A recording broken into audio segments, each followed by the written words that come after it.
Hi, and welcome to a special edition of Nerdiest Prime, where this week we are reviewing ANDOR, the new series on Disney+. I'm joined again by the Nerdiest Prime crew, Alan from Halifax. Hello. And Namir from Toronto. Hello. And I'm Lucas, and I'm in Los Angeles. So we're going to be reviewing the first 3 episodes that were,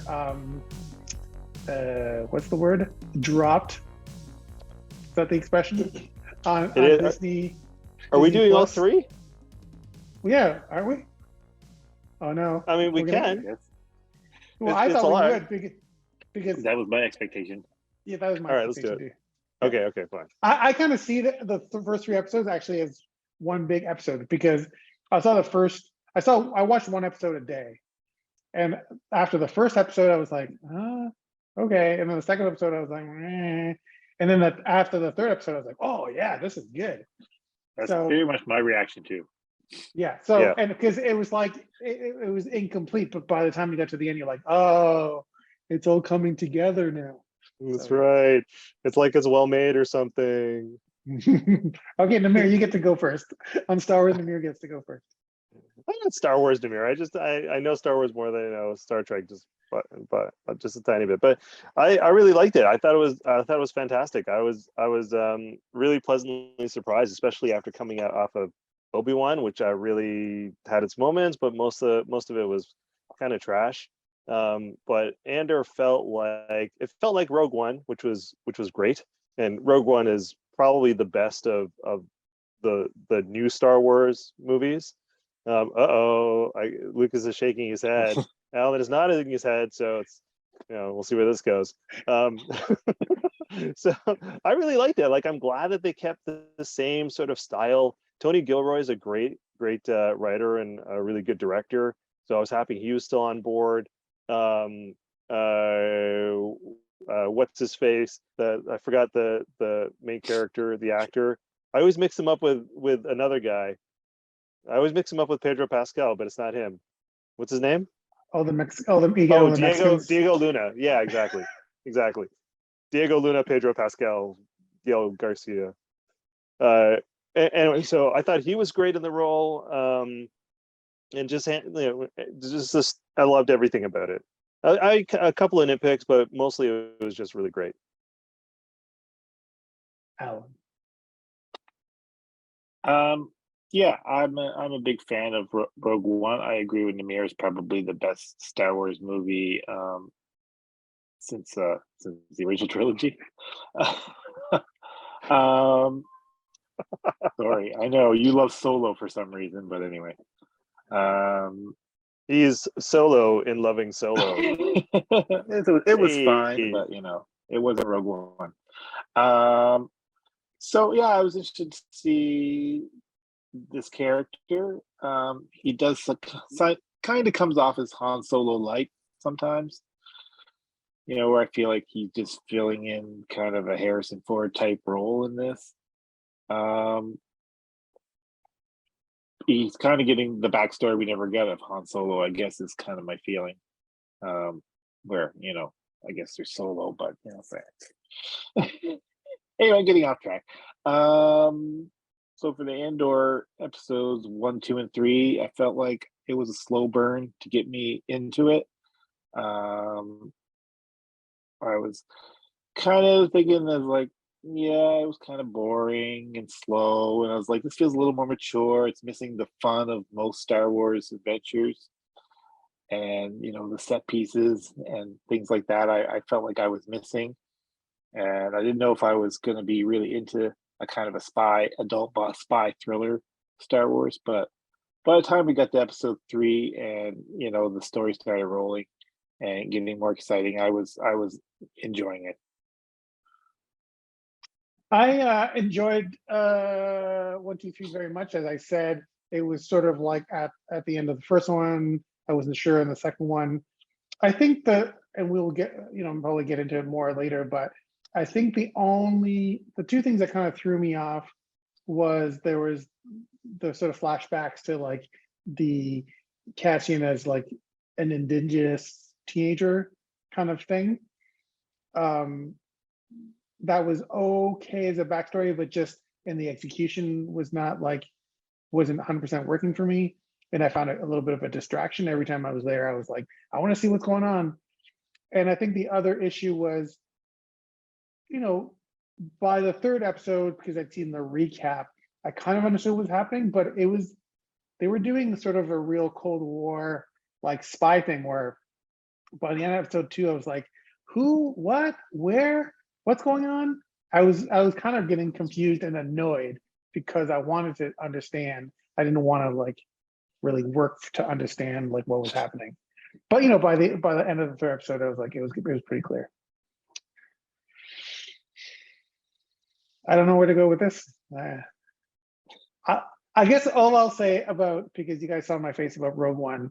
Okay, so to be 100% fair, complete coincidence, last week, I was just sitting in front of the TV and I, for some unknown reason, just felt like pressing Rogue One, or like 2 weeks ago. And I started just watching Rogue One, and where I think I've seen it 2 or 3 times.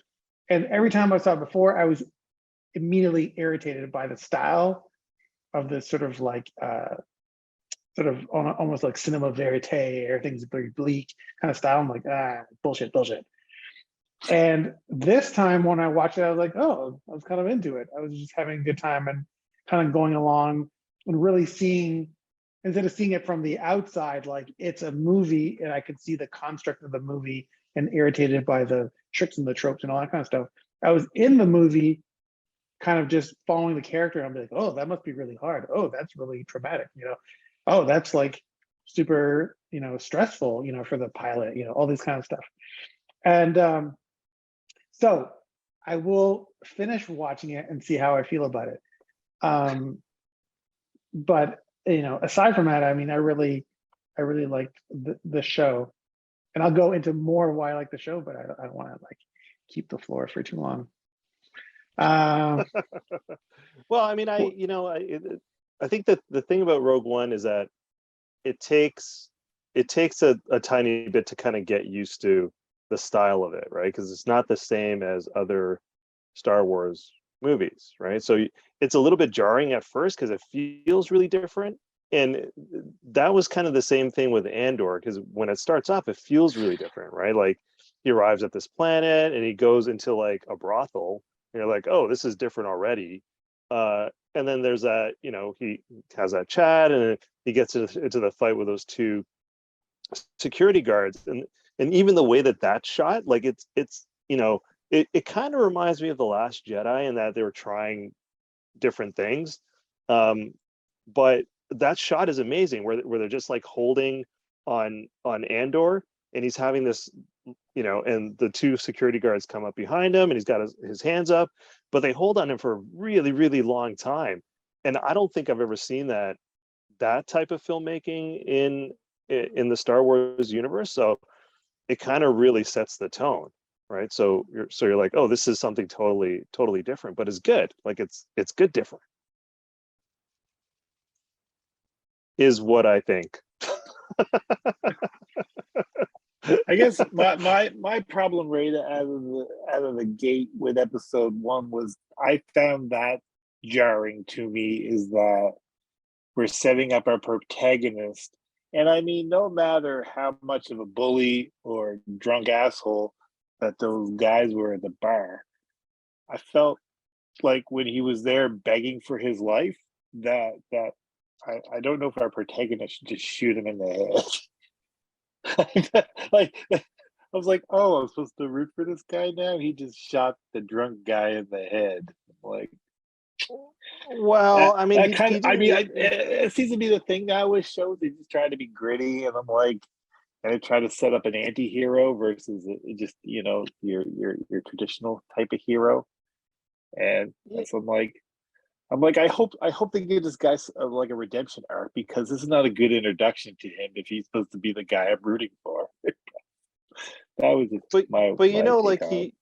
you're right. Like he is kind of supposed to be this Han Solo like anti-hero, but like Han Solo shot Greedo first, right? So it's not quite the same, but you know, it's sort of along the same lines. And But I I bought think that the more because it was a den of thieves, really, in that scenario where this yeah guy But was just but a drunk the, guy's like, oh, I should probably give you a pass because you're just being a drunk asshole and hassling me, and I'm at the you're at the business end of my gun, and I should probably take the high road. But he just kind of shoots him. I'm like, well, you didn't. I but don't know if you needed to do that. he didn't have a choice, right? Because if you let that guy go, then they would have discovered who he was. And because he had you already know, accidentally killed the first guy. Yeah, yeah, he'd exactly. already accidentally killed the first guy. It's like that scene in Heat, right? Where I can't remember his name. That's so funny. That's exactly what I was thinking about. Although it's Oh, sort really? of kind of a bad Well, example. my, Because my like brain was going in a different direction where I was thinking of Con Air with Nicolas Cage and how he accidentally killed that dude. But then he No, has to no. But he has to like then he goes to jail and he has to like prove himself that he's still a good guy. He didn't mean any malice. yeah, I know, but it's you know, like in Heat, the first bank robbery, where that new guy that they brought on board kills one of the security guards, right? And then Robert De Niro's like, well, we just have to kill them all now, right? Because what's the difference, right? So that's kind of the same thing. But in that movie, you still kind of root for him, right? Like he's still not a bad guy. He's just kind of a guy doing his job. And I think that's sort of what this is like. Andor didn't at this point, he didn't really have a choice, but he obviously he didn't want to do it, but he kind of well, did. he has a choice. He's not like, Because oh, they made me do he it. ends up being identified as a guy, person of interest anyway. So I'm like, But it does make him an interesting character. And to me, I mean, to me, the whole argument is a little moot because he's already been introduced as that person in Rogue One. He already like killed. Remember, he killed his friend in the beginning of that movie. Like it wasn't his friend, but it was like some sort of ally who was like, and he just shot him dead, and that's how we get introduced to him. So it's not surprising that then he would kill an Imperial thing. And also, once you start getting into the backstory and of how the Empire is responsible for I don't know exactly what, but definitely the death of that young woman in the jungle, and how angry he is with the Empire, then I think if he was sort of on the fence of like what's the right thing to do, I think his anger would be that thing that would tip it towards like, fuck it, I'll just shoot this guy in the head. And he does seem really conflicted also when he does it. Just Yeah, he just like I think he's sort of weighing all the things that could happen if he gets caught, right? Like maybe the sister that he's looking for gets arrested, or his adopted mom, something happens to her and all the people that he knows on that planet just because he did this thing, right? And it just makes his character much more interesting because you're like, oh, what's going on that he thought he had to kill that that security guard, and then you find out later on why. So I thought it was a really good so way of starting. and why? What? So why? I'm unclear. Why? I'm also guess Because unclear. so we don't know exactly why, but the planet that he's from, all the people from that planet, I think, are being hunted. So right, that planet, because there's no adults there, right? So something happened to all the adults and it's all the kids. It's like Star Wars Lord of the Flies kind of thing, right? So But that's nice people, why but nice kids. but nice kids that think they could take out Imperial armed soldiers with like a stick. So nice kids but not smart kids.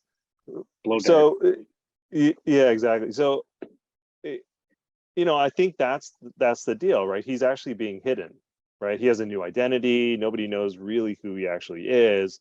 And then he's like, if I let the security guard go, that's a risk that I'm not willing to take, because they could find out who I actually am, and then they could find out who everybody who cares for me is. So that's what I think is going on. So that's why I think he iced the security guard. I guess he could have just stunned him. They have stuns. That's the thing. Like that. That's the thing. When you're establishing a hero or a guy to root for, it'd be nice if they did something bad that put them in a bad light. You know, that at least there was a nobility behind it and not just straight up murder. Yeah, but I don't think that's this. I think it sets up that this is not that kind of story. This is not like a hero. It's like he's more like anti-hero. It's more like a 1970s thing. Yeah, and maybe maybe he feels a lot of guilt over it, so he's trying. No, he probably doesn't. I was gonna say maybe he's trying to like absolve himself by doing good things later on, but he doesn't do that. So which we know. It's interesting because we're getting to like the crux of what the whole show is for me about. And I think I have a bit of a unique perspective on this, but I think it's really interesting. At first, I wasn't sure about the whole flashbacks and the indigenous people, because it kind of felt like a very easy, like, oh yeah, like the Empire took, devastated his planet, so he's angry. There was a very Avatar vibe to that planet. I found like they were mining or something, and there was like a strip mining operation. Yeah, and then I guess some poisonous gas or something got released, and it killed. I think it killed all the yeah, well, it killed all the adults, and then I guess the children were able to adapt or something, and they survived. Oh, that's why everybody had a yellow face. See, you're smarter than I am at like deciphering these things, because it's always, these things are kind of always made with like a puzzle, and then you gotta like Lost, and you gotta piece it together, and I'm always going like, I don't know what's happening. Why are people yellow? 90s. I like a very linear adventure. I like watching TV like a 12-year-old. Exactly. Alan's a kid that had like a choose your own adventure, but just read it all the way through straight. Like, I just want to make sure I take the best adventure. This makes no sense. What's going on? He was alive then, now he's dead. I don't get it. Yeah. But growing up, my parents were very political, and I was very aware of I grew up in the 80s and what was going on at that time. There was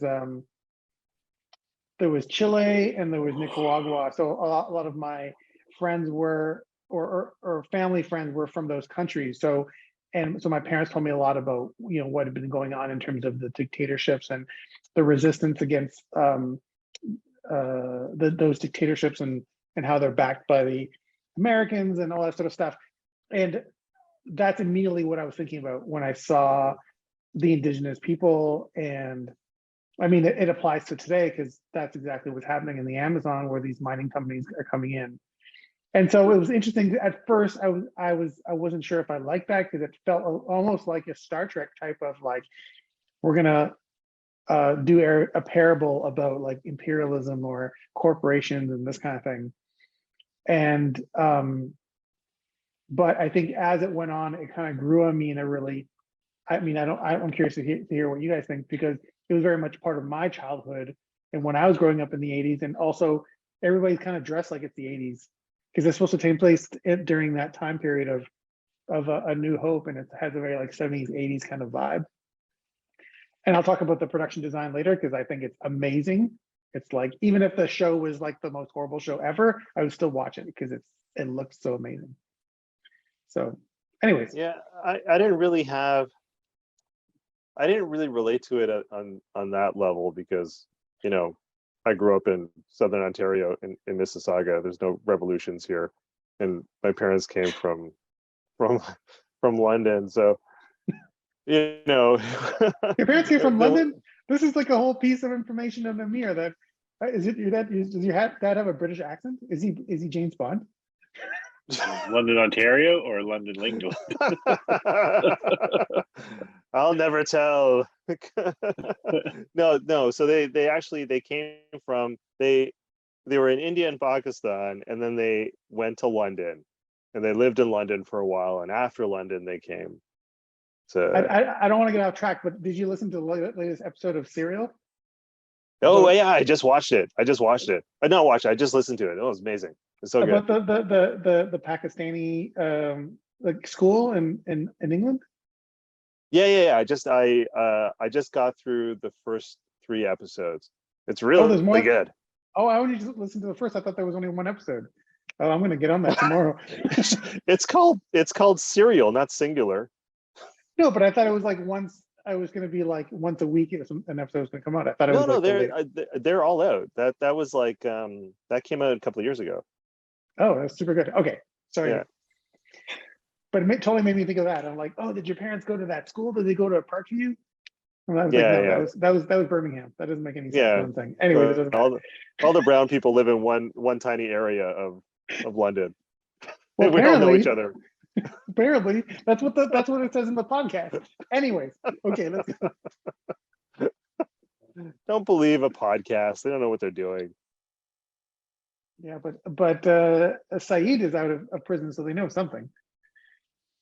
And that's true. Totally. Yeah, well, that's interesting. Do you listen to Serial, Alan? I have no idea what you're talking about. That's because Alan isn't as cool as me. It's true, I'm not.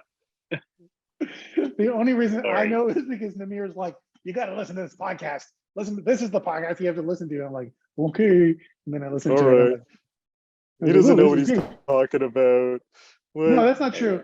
Ever since Mission Impossible 4, so this, okay, I'm totally going to sidetrack here. In 2011, I love the Mission Impossible movies. I was going to go see, I was going to go see Mission Impossible 4 because it came out, and then I saw the trailer and it looked ridiculous. And I was like, I'm not going to see this movie. And then I talked to Namir, and Namir's like, no, it's actually pretty good. You should go watch that movie. I'm like, really?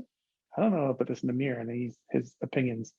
And I watched it. It was like amazing. So now every time that Namir says, you got to watch this thing, I go, okay.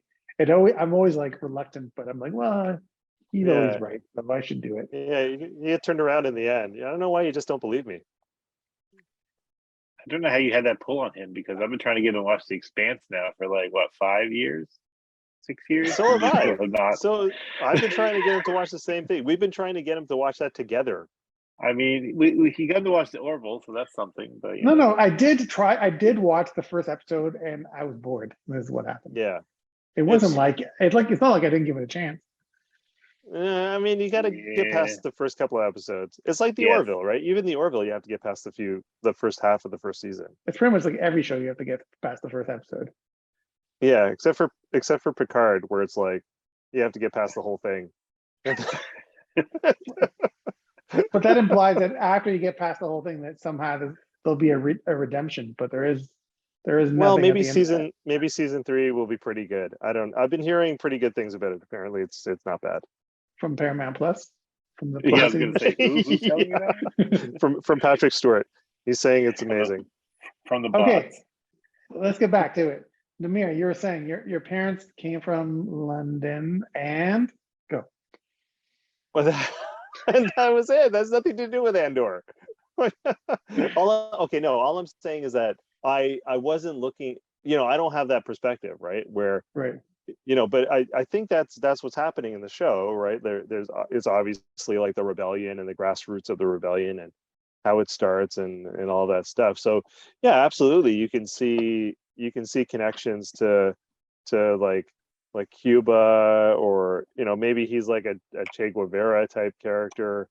I'm not sure, but I think they're definitely going for that sort of style, which I think is really interesting, right? Because you hear about the rebellion, and Rogue One was really the first time where it actually felt like a rebellion. Like even in episode 4, didn't really feel like it was a rebellion, right?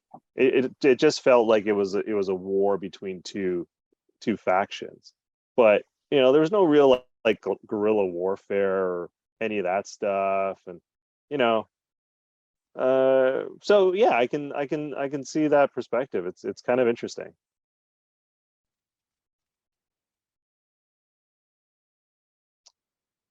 I'm done. I'm looking at Alan. I'm done talking. Am I supposed to say something? What were we talking about again? The parallels. Alan's like, He's like To not real life. interested unless it's Star Trek. There's Star Trek, you can't shut him up. Everything else, he's just like, oh, hey, you know what? Give me I a don't know. second. That's the only thing I felt when I was watching those scenes of his childhood, was just that it felt like Avatar.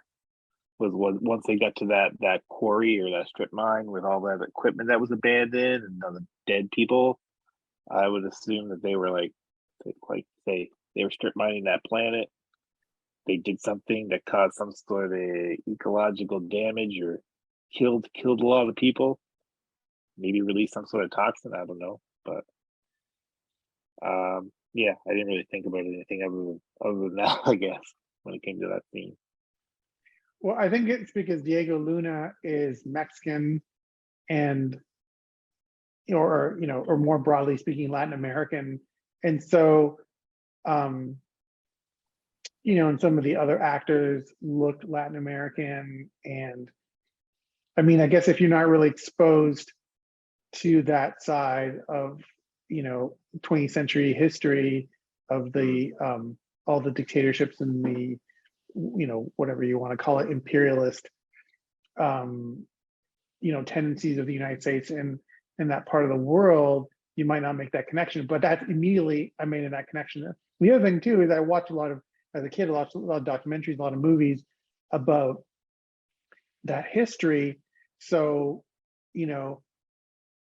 when I'm watching Andor, it's a little bit like I'm having a flashback, like I'm actually watching kind of a documentary or a movie about Chile or Argentina or Nicaragua, or because I guess it's kind of a universal theme. I mean, obviously, oppression and dictatorships don't happen just in Latin America; they happen everywhere in the world, and injustice happens everywhere in the world. But I think there is something about this particular show that really makes me think of that. And like I said, especially because it has a very like 1970s and 1980s look to it. So anyways, I found that part of it very unique, or like a unique experience watching it from that perspective.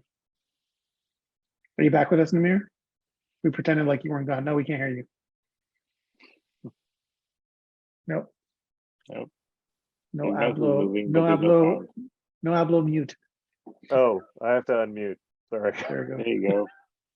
You're You did the it. host. You can unmute me. I don't know. I don't know. Anyway, Uh, what were you saying? What did I miss? Important things? I just basically just reiterated what I know. I was just talking about how the show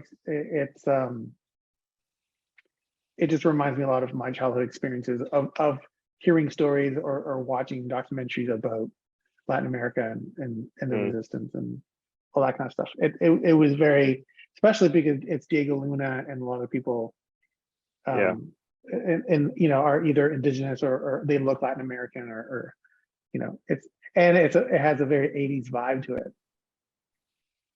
Yeah, I like that they are not modernizing the style, like that's the one thing that I kind of respect about most of the shows that have come out, is that they're really sticking to that episode 4, 5, 6 kind of, older, everything, all the technology is scratched up, it's a dusty, dirty kind of environment. And that to me, that's kind of Star Wars to me, right? Anything outside of that doesn't feel right.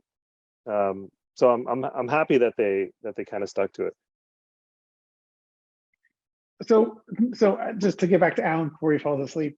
So tell me, it seems like you like the show, Alan. So what do you like about the show?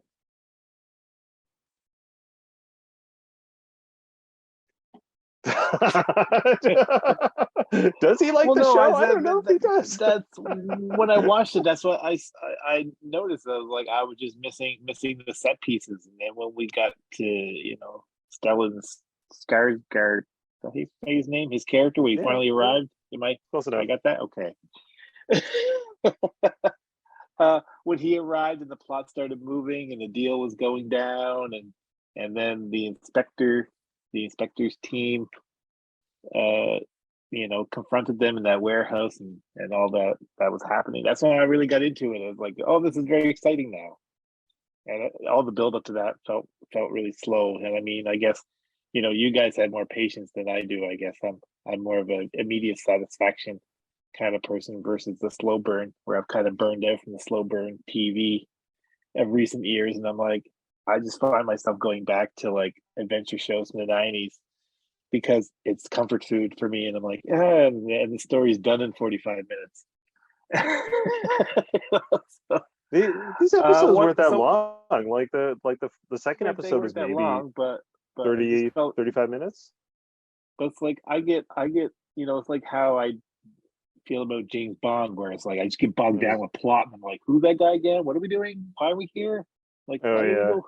I don't know. Who's this guy again? Like, how is he related? And it just goes on and on like that. And it just drives me crazy when I gotta like watch something. Do you do that in the movie theater? Are you always going to the next person over, like, who is that guy? And they're like, that's Tom Cruise. This is Mission Impossible. That's Ethan Hunt. I think it's more plot stuff. Yeah, I have a hard time Mission Impossible too. I don't know what's going on in any of those movies. Either. Yeah. I don't know. I never know what's going on in those movies, to be honest. In the first one, I still have no idea what's happening in the first movie. But like, the knock list? What the hell's a knock list? But it's just, he's like watching these shows and like they just feel like they're trying to be so clever and so like, look at these plot turns. And I'm like, I just want something straightforward. I don't think that's it. I think we're just collectively dumber. So like these are movies that would be considered like not that complicated in the 50s, but now it's like Citizen Kane.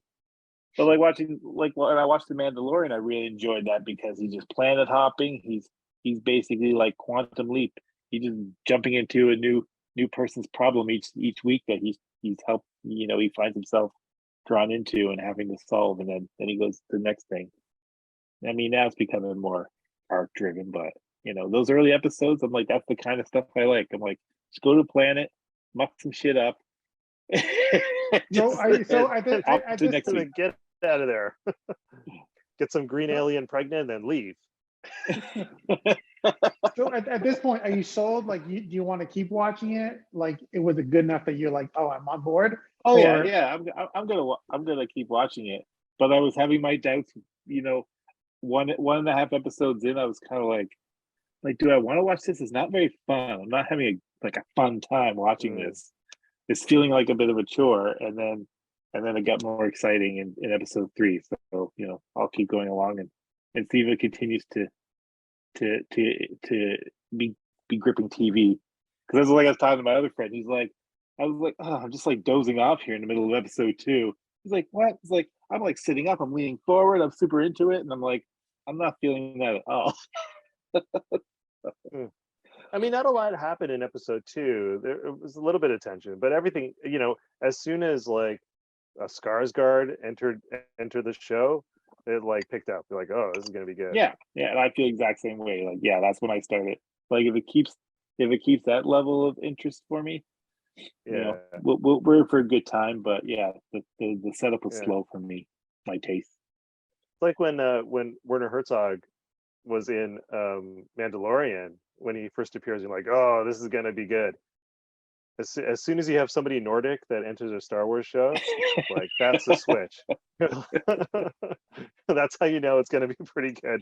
That was the problem with Obi-Wan. There was nobody Nordic in it. Yeah, you might be onto something. Yeah. So. I mean, okay. So the two things I want to talk about that we're not talking about is, the bad guys. There's like who I think is going to be the antagonist, and I wasn't really sure are they like security for the corporation, for Primo Corporation? Is that what they are? Yeah. So they're not like Imperial soldiers. They're like security guards, basically. They're security for the corporation that is part of the Imperial Army, I guess. Right. Yeah, like they they're make stuff. Yeah, they just ships. So that right. planet, the planet you see at the beginning where he kills those two guys, he kills like 2 security guys, right? Yeah, but they And definitely think yeah, go ahead. they definitely think that they're part of the Empire. Right. Okay. And that planet is kind of like Corellia, like they build ships. But the other planet where Andor lives is more like a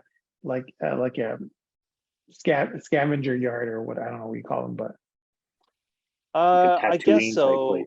Yeah, I never really got the sense of what what they were doing there. If that was just a well, because you had city. ships in both places. It seemed like the one planet they were building ships, and the other planet they were taking ships apart and Yeah, like I for know, but scrap or something. that's always the thing that was weird about Star Wars is that every planet only ever does one thing, right? Like Tatooine is like the desert planet, right? And then there's this whole other planet that makes clones, and then this other planet just takes apart ships. And I feel like they would have a planet that does multiple things. So I don't know. I think they just do that so it's easier to identify as an audience. Like, okay, this is this planet. That's that planet. Yeah, yeah, for sure. But does that mean that there's like a planet that just makes like toilet paper? Just a toilet paper, like the chocolate bar planet, mounds, Well, planet mounds. it's kind of like what they do on Star Trek too, where like all Klingons dress the same and all Romulans dress the same. Right? All the Romulans have like You big know, the same haircut. all they have the same Yeah, haircut and they all have like huge shoulder pads. It's like, but I kind of wonder if, okay, just go on a little mental exercise with me. So if you were an alien and you came to Earth, would everybody kind of seem like they're doing the same thing, as opposed to if you're on Earth, you see all the the diversity and all the differences, but from an outside perspective, you'd be like, oh, there's a bunch of cities and a bunch of cars, and people are kind of doing all the same kinds of things. They're all on their phones and they're all on right, computers and they're all just driving and eating. right. Even though there's a lot of different things happening, you just kind of boil it down to its essentials. And that's kind of That's a like, good point. That's a good point. If you're like a million miles away with a giant space telescope, you're like, oh, that's the TikTok planet. They make influencers and Kardashians. Oh God, a terrible thing to be known for. Well, just let's stop supporting that. and nuclear weapons Alan. also. Yeah, exactly. Nuclear weapons. Lucas is the one who dragged from the TikTok. That's true. But that is a good point. It's a good yeah, I can see that actually. That's a good way of looking at it. But it's just, I mean, at the end of the day, it's obviously a story contrivance. So we are clearly like, this is this planet, that's that planet, this is like whatever.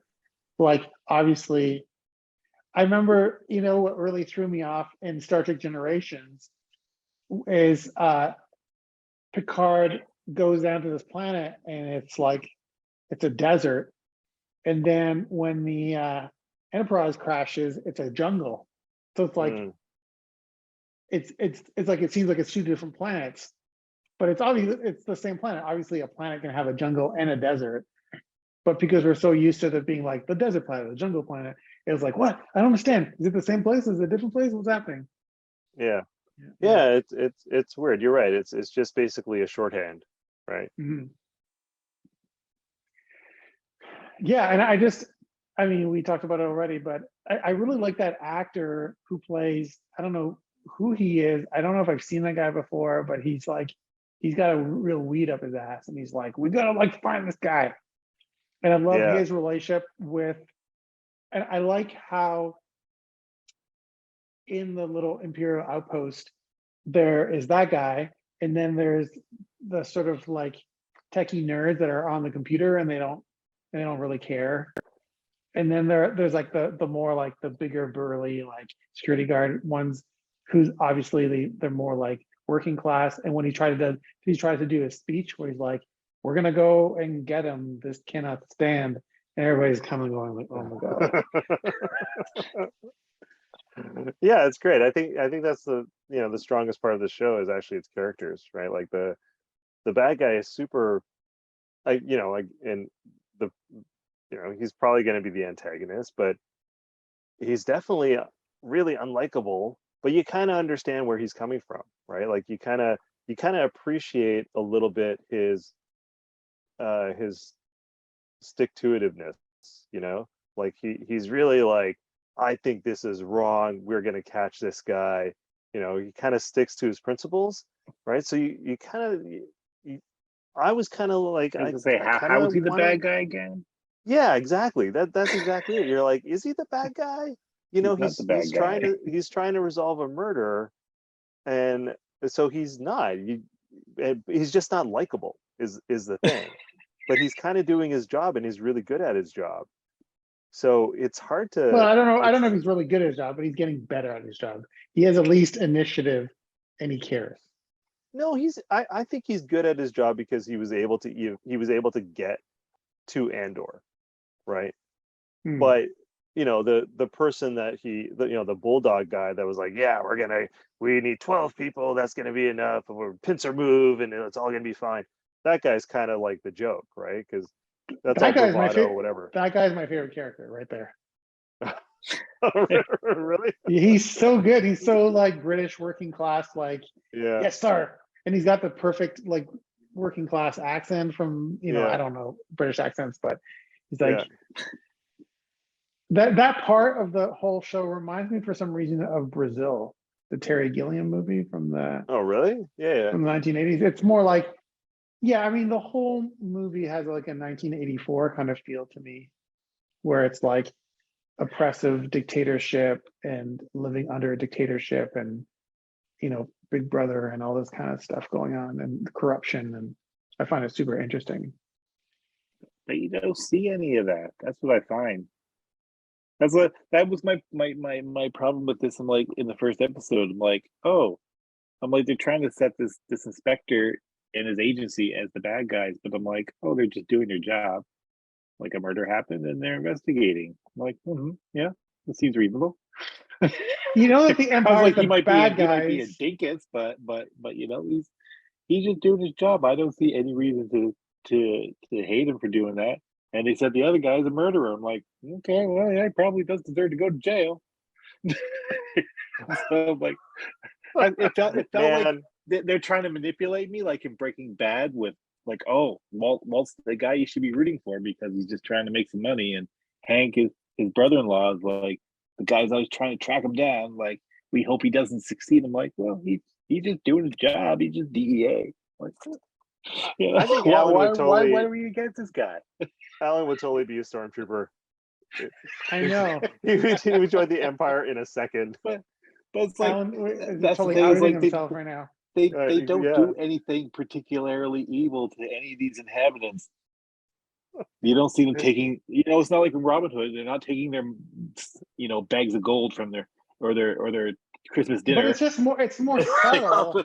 Okay, like, first of all, hold on. Time out. They take that girl, they tie her to the side of the wall, and she's bleeding. They and let's not forget that police squad, they got like guys who are probably too rough. That happens a lot. It doesn't mean the society or the governing body overall is a bad thing. What are you talking about? You're basically defending fascism. Do you not understand what this is a parable for? They're not bad people. They're just doing their job. They're just following orders. For every rotten cop that mistreats a minority or whatever, or shoots them, out of from a racist place inside them, there's other cops who are just there because they want to do good and uphold the law and help society. I don't know. Oh, do you think that there were stormtroopers that were just like, I just wanted a really good pension and to send my kid to college? Well, yeah, I mean, buddy there, Finn. What's Finn? That guy's name from the... Fuck, I don't remember anybody's name from these things. Yeah, but he deserted. But he was a stormtrooper, and he just said, no. He's a good dude deep down inside. Okay, we're gonna revisit this, but I think you're kind of you're fighting a losing battle. Shut up. Why did I agree to this? I guess I'm seeing the overall point you're making. Your point from you're basically saying from a like from an outside perspective, somebody who's just doing their job. right? You're saying that Cassian Andor is a murderer, and there's a guy who's just after him, and he's just doing his job. What's the problem? Exactly. Right. I disagree, but I see what you're saying. Yeah, I understand. I'm not fully on board with that lineup. But Well, on if the we surface, just saw him do something more rotten, we could be against him. But since he's not doing anything illegal, he's just going by the book and doing his job. It's hard to be against him. Right, but the whole society is fascist. That's enough in itself to justify his behavior. He's going to do a lot worse things. He's probably going to like bomb people and kill a bunch of stormtroopers. Anyways, it's interesting. I wonder how many episodes are there, because I'm not even keeping track. There are probably 12. 10. 12? Okay, that's good. We're like 1/4 into the story. Okay, it's good to know. Yeah, so they still need to go meet like Mon Mothma and all those characters. Mm-hmm. My phone is telling me more light is required. He is getting dark there. Yeah, but I actually think this is better. It looks like a really dramatic. I don't know. This could be like your Tinder picture. I don't need Tinder pictures. Slowly turning to the dark side. Okay, so the other thing I was going to talk about was the, which I'm not really sure about. There's kind of like a subplot that kind of got resolved by the 3rd episode, which was, I don't know what's going on with Cassian and that girl. Her name was Bix or something like that. Yeah, something like that. And then her boyfriend was like jealous of Cassian and why he gave him up, or he like ratted him out. Yeah. And I was like, and then he got killed, and I was like, okay, I kind of like that thing because it had like a personal angle, but also was super irritating. Like I hate people who are like or such weasels. Like that guy was such a weasel. He was just so super insecure, and then he was just like, and he got shot, and I was happy about that. Okay, so yeah, so I'm actually a little unclear about it. So do you guys think that Bix and Cassian were former lovers? Is that what the inference was? Okay. I know that. Yeah. And now they can rekindle it because he got shot in the chest. Yeah, that's right. Perfect. Exactly. Conveniently gets shot. It's always best when somebody's cock blocking, he gets killed. Then it's like open door. So from your point of view, Alan, you would say that guy was totally justified in ratting Cassian out because he's just a boyfriend defending his relationship, right? Well, I guess doesn't mean I thought it was a cool move, but yeah, if I was him, I guess I'd probably do the same thing. Did you just say that if you were that guy, you do the same thing? Well, I don't want anybody coming in macking on my girl. I don't think he was mad. That guy was just super insecure. It felt a little flirty. If I was that guy seeing that, I'd be like, do you think? Okay, hold on. Do you think that he thought that Cassian, whenever she said, "Oh, I'm just going," she's gonna go do rebel stuff, and she was like, "I'm just going. I have some errands to run." That really they were going. They're Bane. Could be. If I was insecure like that, I would possibly think that. Yes. Yeah, it could be. I mean, I think he just didn't know. Like he knew that she was up to something, and he was super insecure. So he was like, I gotta find out. And all this weird behavior just happens when Cassian shows up on the scene. Yeah. So, yeah, exactly. I would be putting 2 and 2 together. Yeah, 2 and 2 together makes a love triangle. Sense. I was super happy that they killed him because it got rid of the whole love triangle thing. I was like, oh no, and then he died. That's why Lucas is irritated because he didn't get his love triangle. Yeah, exactly. He was hoping for one. Yeah, exactly. I get it. I like a good old fashioned love line. Just a single line between 2 points. That's it. Till death do them part. Exactly. I hope they do get together because I like that. I like that girl, but and she totally deserved better than that guy who was a complete weasel. No, but she didn't know that. I'm sure he had other qualities. You know, maybe he could cook. Good bookkeeping. Yeah, good. Yeah, yeah, absolutely. Is Yeah, that Scottish for accent? sure. He's Yeah, super turned on by Yeah. it. Scottish maybe accent. That's all. he tips really well at a restaurant. You know what I find funny in the Star Wars universe is all these people with different accents and different ethnicities, because those places don't exist. There is no Scotland in Star Wars. There is no Mexico. There's no such thing as Latin American. Which, okay, so it brings me to my other point. So, okay, so Cassian or Diego Luna has a Latin American accent when he speaks English. And so I feel like their way of justifying that is to be like, well, he's indigenous and he spoke this indigenous language. And that was kind of like the thing, where it's obviously supposed to be a parable of the Amazon and mining in the Amazon. And I kind of wish they would have treated that differently, because first of all, usually languages or made up alien languages in Star Wars work really well, but whatever that language was, either it didn't work well or nobody knew how to speak it, because I didn't believe that that was a real language.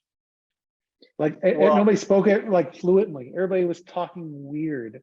Like yeah, they had their. but I don't think they're indigenous, right? I think they were all there as like a. I think they were all there as like a mining expedition, and they were like a mining town, and then all their parents died, and then so they. Oh, and so they went into the land. They're not indigenous to that planet. Yeah, Ah, exactly, interesting. exactly. So they all kind of grew up there. So that's why they kind of look like they're modern, because they're using, you know, metal pipes and spare parts for their weapons, right? For their blowguns. It's not like they have. Oh, so it's almost like a post-apocalyptic or something. Kind Interesting. of, yeah, kind of. So I think that's sort of what's happening here. You're so much smarter than us, Namir. You always figure stuff out that I'm like, it goes way over my head, and then I talk to Namir. I'm like, oh, Same here. that's what's happening. I like how Lucas included Alan in that statement. Which I No, appreciated. you're our thoughtful intellectual. Oh, that's, oh my god. Namir's never been so blatantly insulted in his life. Like me, I'm Exactly. the 12-year-old childlike wonder. That's all I'm interested in. Dare you call me an intellectual? Yeah, it's like, this is not fun enough. Pew pew pew. Oh, so that's interesting. I thought, so what's the language that they're talking, you think? I don't know. I think they made it up. I think it's like they kind of knew a little bit of whatever their original language was, and they just sort of made it up as they went. They filled in the gaps a little bit. I felt that they were having conversations with no subtitles. I actually put subtitles on. I'm like, am I missing something? Should there be a subtitle here? They're having conversations in an alien language.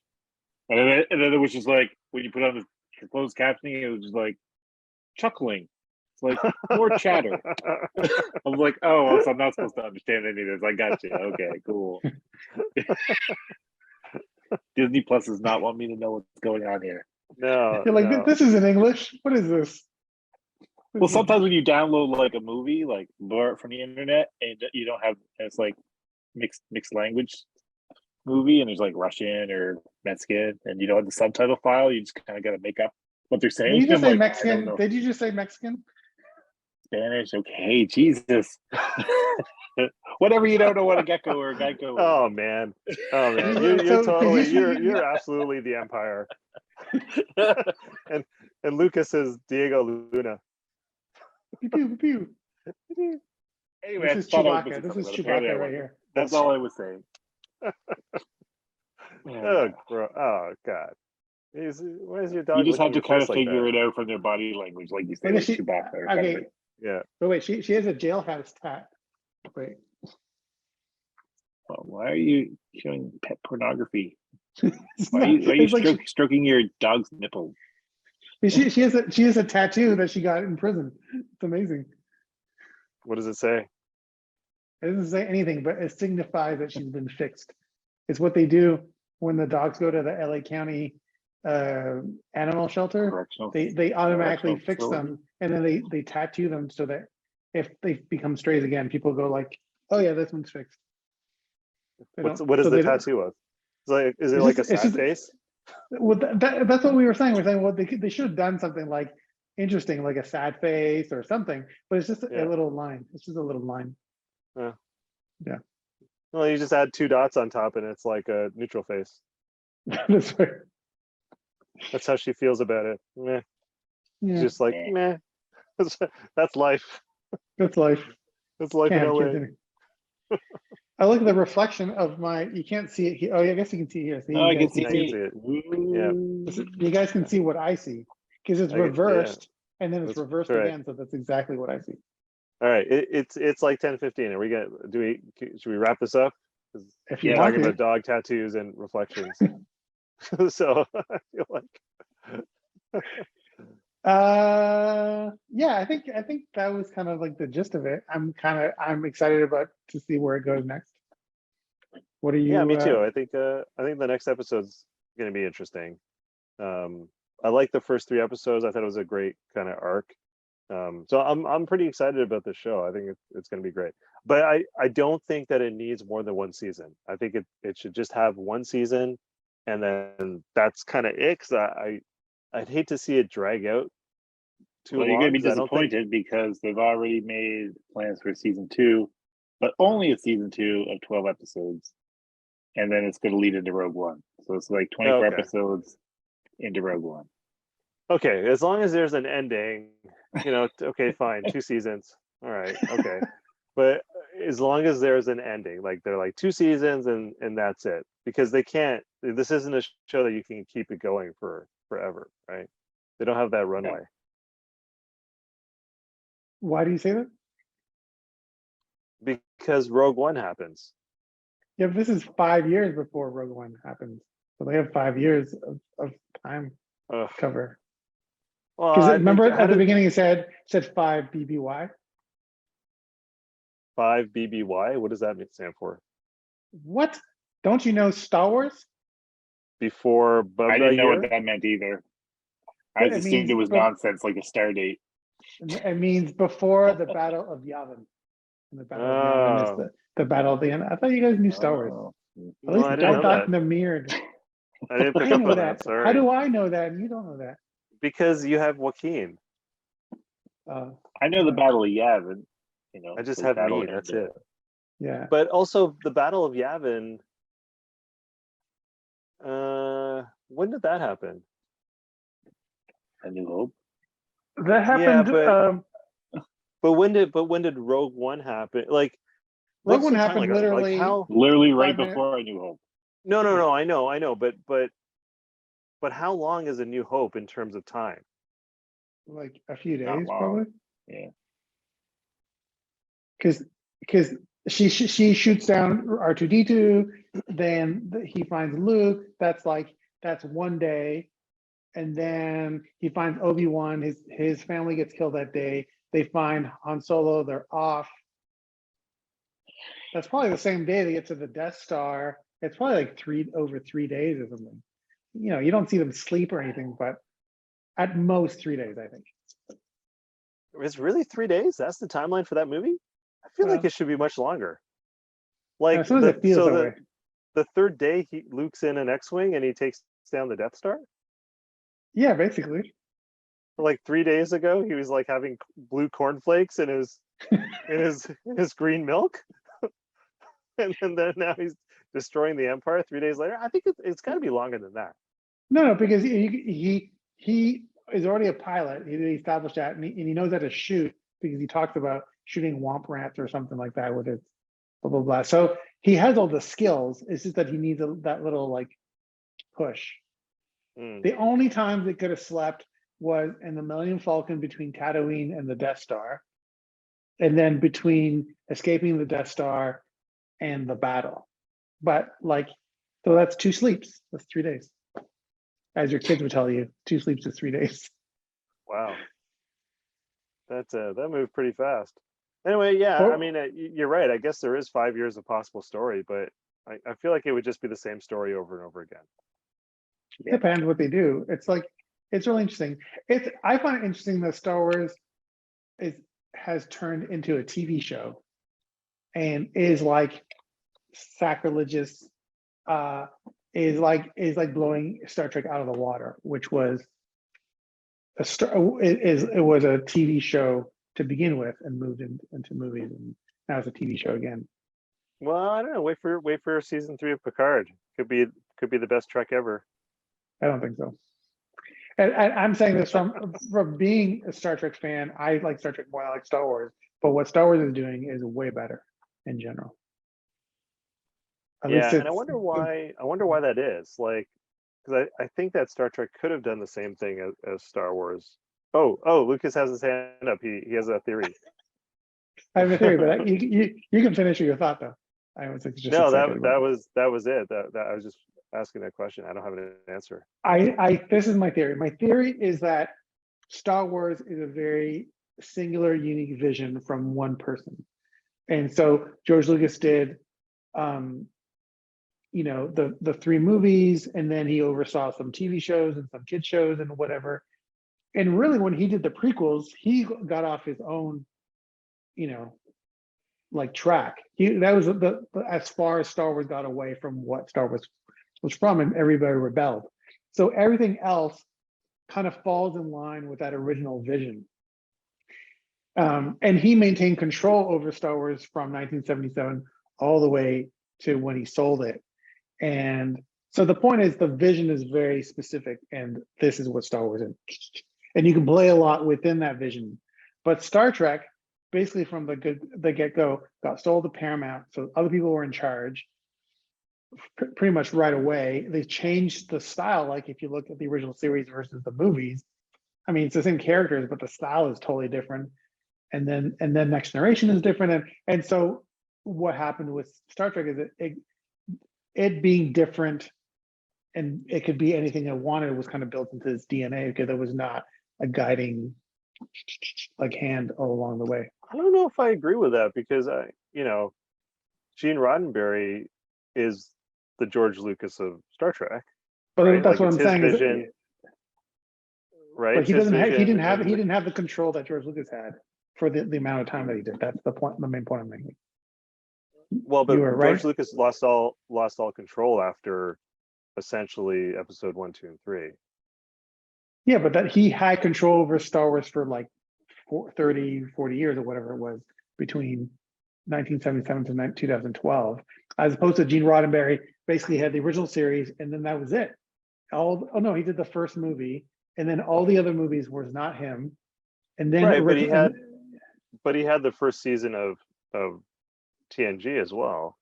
Right. I just see like those trajectories seem kind of similar to me. Like, because both of those franchises have a moment where it's given to other people, right? And both of them like have parts that are successcal, but really, is Alan falling asleep? I think he's. Oh no, I'm just looking at my phone. Sorry. I'm here. I'm listening. That was amazing. He's like. Okay, Alan, what do you think? Alan, what do you think? I've always loved Star Trek more Star Wars. The end. Alan doesn't care. Okay, let's wrap this up. Alan's gonna collapse. No, we're almost done. I just want to hear what you think, Alan. What do you think the difference is? I think with Star Wars, you're getting people behind the camera who have a real affinity and understanding of what the fans want. And I think Star Trek tries so hard to start appealing to new audiences that they're never gonna probably score a home run with. And they play different people behind the camera who don't know it, and or their vision is not, or they want to take it in some completely new direction that the fans aren't going to be behind, because really fan bases don't embrace a whole lot of change. They want to just be different enough that they can say it's not the same old, but they don't want a whole new thing. And I think Star Trek keeps trying to do that, and people rebel against it. And where I think with The Mandalorian and Jon Favreau being behind the camera, I think that just started getting. And who's the other guy on Mandalorian? He's one of the guys that does Dave. Filoni. Yeah, like it seems like those guys really know Star Wars and they know what they want out of it, and then they make it, and then everybody else agrees with them. Like, yep, you're right. This is what we wanted. What's interesting is actually I remember reading that George Lucas basically kind of handpicked Dave Filoni to take over, like, you know, despite Kathleen Kennedy, right? Like Dave Filoni and George Lucas spent a ton of time together coming up with ideas and working through the story and that kind of stuff. So from a, I guess, a spiritual kind of creative perspective, there was definitely a clear handoff to Dave Filoni, and anything that Dave Filoni's actually done has been really true to Star Wars. So, and you know, and Star Trek doesn't really have that when you watch it. No. Yeah. There's been a whole completely changing of the guard. Like nobody who was involved with 90s Trek is doing new Trek. So completely different. They're doing Orville, which is a much better show. Yeah, exactly. Yeah, most of them are on the Expanse or the Orville now. So yeah. Okay, so let's wrap it up. Let's give some ratings. Should we do them out of 10 or out of 5? Do you want to do ratings? Yeah, I think we should. I don't know. Should we do? Well, Lola's not here, so we can do it out of 10.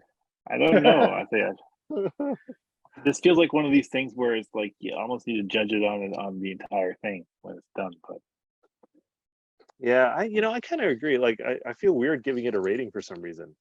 Doesn't feel right. Yeah, it feels incomplete to me. Like where I'll give it a thumbs up. I'll give it a thumbs up. Yeah, so far it's a thumbs up. But Alan's right. It feels incomplete. It's like rating the first third of a movie. Yeah, but not the rest.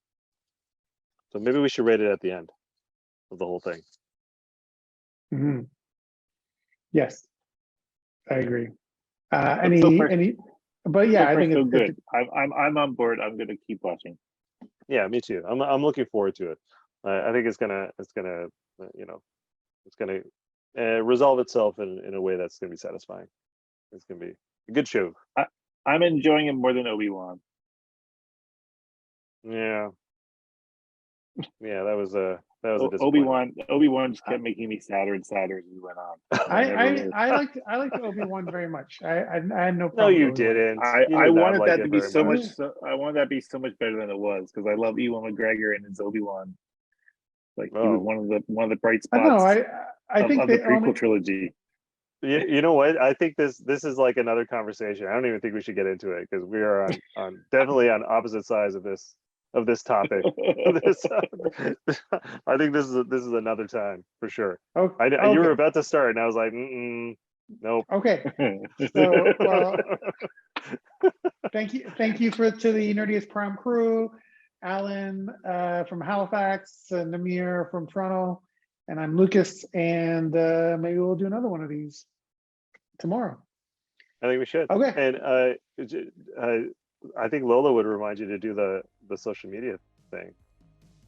Oh yeah, go ahead, Namir. Go ahead. No, I'm not gonna. It's you. You should do it. Just like and subscribe to shit if you're into it. There, done. Hey, okay. Like and That's subscribe. Alan's job. That's Alan's job from now on. He just was like, I'm in it. Yeah. And to win it.